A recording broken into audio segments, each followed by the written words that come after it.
যেদিন যেটা ভাববো ঠিক তার উল্টোটা হবে। আজকেই তো ভেবেছিলাম লাঞ্চে একটু ভালো মন্দ কিছু করব, ফ্রিজ খুলতেই ডিসিশন চেঞ্জ হয়ে গেল। দেখি চিংড়ি মাছ আর কচুরলতি, তো এটাকে ফেলে আর অন্য কিছু পদ রান্না করব সেটা ভাবতেই পারলাম না, কারণ আমাদের বাড়ি ভীষণ পছন্দ করে এই রেসিপি। সেদিন তো ডায়েট ভুলে আর এক মুঠো ভাত বেশি খেয়ে ফেলে, তাই 500 গ্রাম কচুরলতি ভালো করে ছাড়িয়ে নিয়ে হাফ কাপ কুচনো নারকেল, 2 টেবিল স্পুন পোস্ত, 1 টেবিল স্পুন সর্ষে ভালো করে একটা পেস্ট বানিয়ে নিয়েছি, হাফ কাপ টক দই, পরিমাণ মতন লবণ, হলুদ, একটু মিষ্টি আর একটু কুচনো ধনেপাতা দিয়েছি। দিয়ে দিলাম কুচনো টমেটো আর পেঁয়াজ আর কাঁচা লঙ্কা। তারপরে দিয়ে দিলাম কিছু চিংড়ি মাছ। এরপরে এটাকে ভালো করে মিশিয়ে নেব। তবে সম্পূর্ণ নিরামিষ করতে চাইলে চিংড়ি মাছ আর পেঁয়াজটা স্কিপ করে দেবে। এই মশলার মধ্যে ঢেলে দেব। তারপরে এটাকে ভালো করে হাতে দিয়ে মাখিয়ে নেব। দিয়ে এটা বেশি কিছুক্ষণ রেস্টিং টাইমে রাখতে হবে, 0.5 ঘন্টা থেকে 1 ঘন্টা।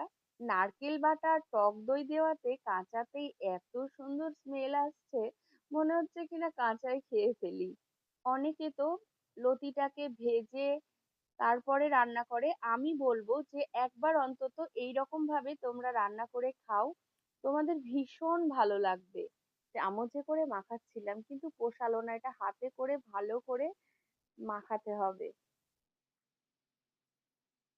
এবার যাচ্ছে বিশেষ উপকরণ, সর্ষের তেল। আর এটা কিন্তু একটু দরাজ হাতেই দিতে হবে। এটা আমি 1 ঘন্টার জন্য রেস্টিং টাইমে রেখে দেব। রান্না করতে করতে একটা কথা মনে পড়ে গেল, জানো তো, আমরা না আগে কচুরলতি খেতে ভীষণ ভয় পেতাম। ভাবতাম যদি গলা চুলকাই।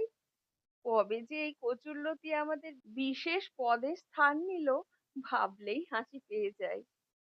লতিগুলো সেদ্ধ হয়ে গেছে আর জলটাও অনেক কমে এসেছে। আমি কিন্তু এতে জল যোগ করিনি।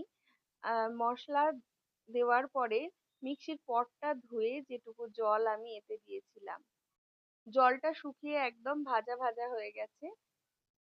ভাজা ভাজা হয়েছে কিন্তু দেখো লতিগুলো একদম গোটা গোটা আছে।